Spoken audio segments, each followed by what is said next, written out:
everybody. Hope you all are doing well. Stay home, stay safe and protect yourself. And thank you for watching my videos and thanks for subscribing. Even if you are not subscribed yet, please subscribe to my channel and encourage me so that I can upload more and more videos related to chemistry. Okay, if you like the video, don't forget to click on the like button and share it with your friends. If you want to say anything, if any corrections are there, if any suggestions you want to give, you can give in the comment box. Okay. Today I am going to teach you a topic called structure of atom.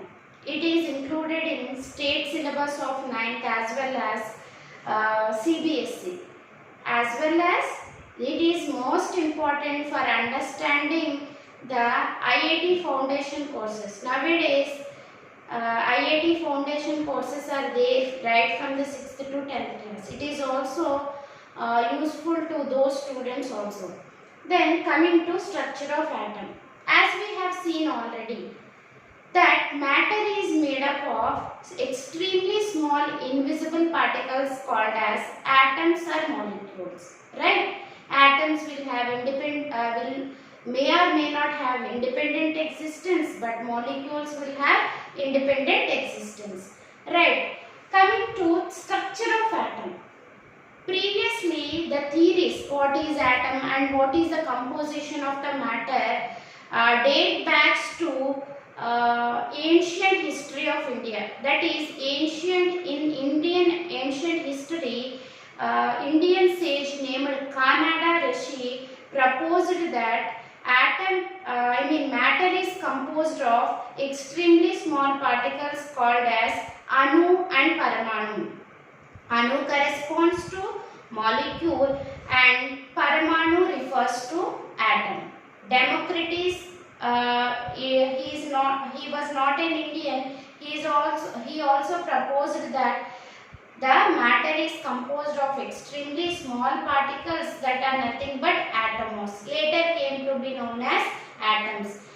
Later, about the composition of matter, the scientist named Dalton proposed a theory known as Dalton theory.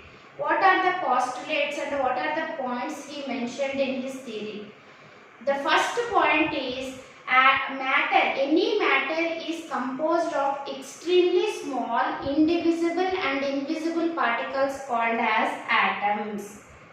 According to him also, matter is composed of extremely small, indivisible and invisible particles called as atoms. Again, second postulate, atoms of same element. If we take any element, atoms of same element will be alike in all respects. Alike in all respects. That means they are similar in everything. That is second postulate of Dalton theory. The next postulate is atoms of different elements. Atoms of different elements are different in every respect. If we take similar element, similar in all respects. Different elements, different in all respects. Okay. Next, he proposed another postulate that atom is the unit which is involved in the chemical reactions directly. Which is involved in the chemical reactions directly. Then it is combined. Atoms are combined in simple whole number.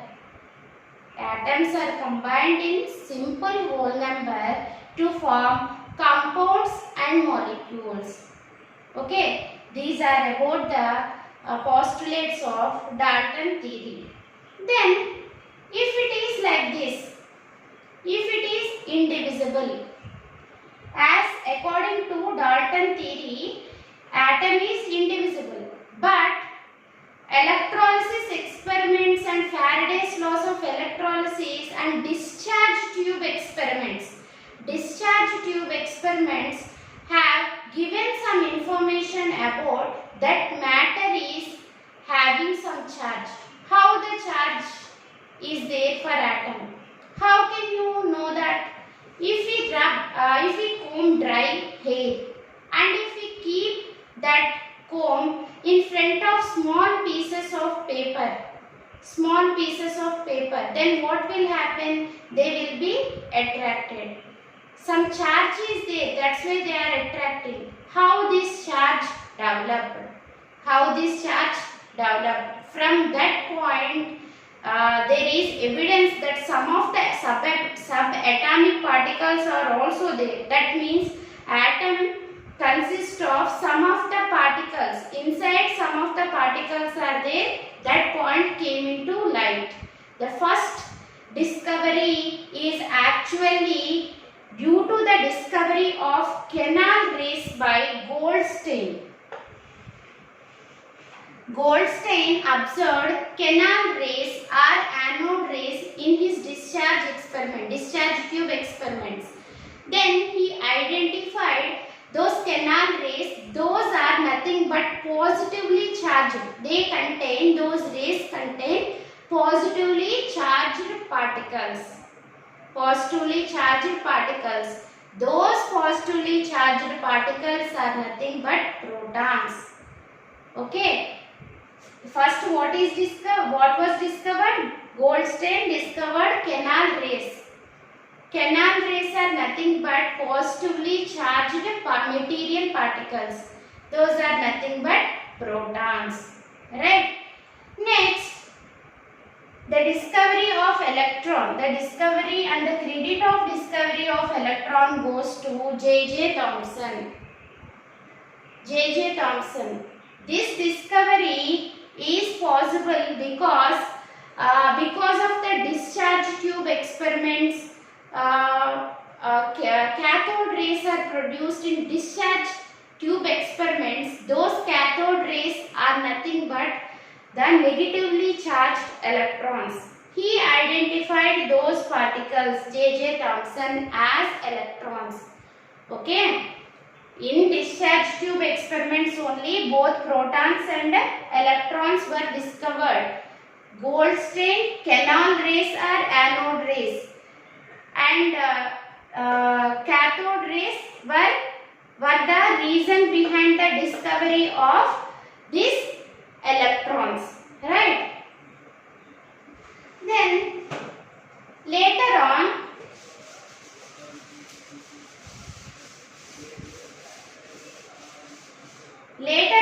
neutron was also discovered by James Chadwick. Neutron was also discovered by James Chadwick. Okay. Coming to their characteristics. Here also some discharge tube experiments.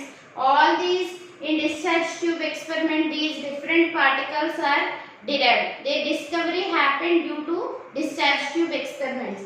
What is the charge? What is the mass? Electron is represented. The symbol is E minus. Relative charge we are taking. This is absolute charge. Relative charge we are taking. Okay. What is the absolute charge? 1.602 into 10 power minus 19 coulombs.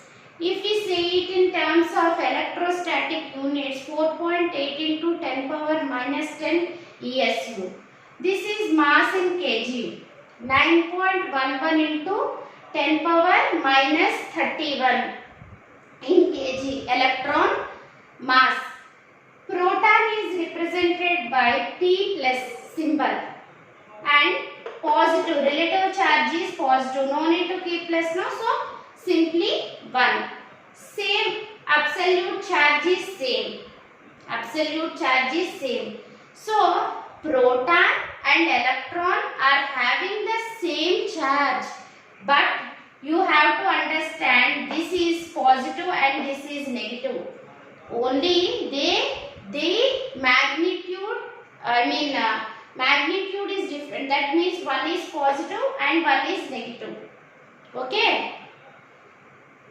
This is about mass of proton. 1.673 into 10 power minus 27 kg. Next, coming to neutron, represented by N. Relative charge. There is no charge on neutron. Absolute charge, so 0. Mass is 1.675 into 10 power minus 27 kg. These are the discoveries, these are the mass, this is the charge. This is the relative charge.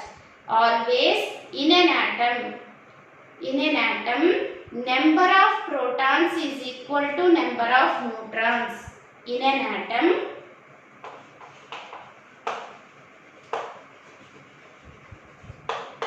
number of electrons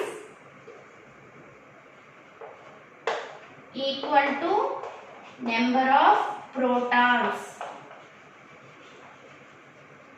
So, as the charge is also equal, atoms are electrically neutral because number of electrons is equal to number of protons. So, the charge on the atom is neutral. If one electron is removed, if one electron is added, that is another case. But as it is, an atom is electrically neutral, where number of electrons is equal to number of protons.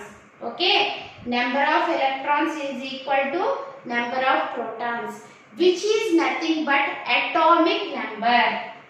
Which is nothing but atomic number. Okay, which is nothing but atomic number. Then it is one point. Next, mass number. Mass number. What is mass number? Number of protons plus number of neutrons is equal to mass number. Number of protons plus number of neutrons is mass number. What is atomic number? It may be number of electrons or number of protons. These fundamental particles are present in atom. Matter is made up of extremely small indivisible particles called as atoms or molecules. We are discussing whether atom is having subatomic particles or not. It is having the subatomic particles, electrons, protons and neutrons. Why this all thing arises? Because of the discharge tube experiments, the discovery of these made possible. Right? Every element is different from one another because their atoms are different from one another. If everything is alike, where that difference arises? The difference arises due to the difference in the atomic number. Due to difference in the atomic number. Due to difference in the atomic number. So what is atomic number? Number of electrons or number of protons.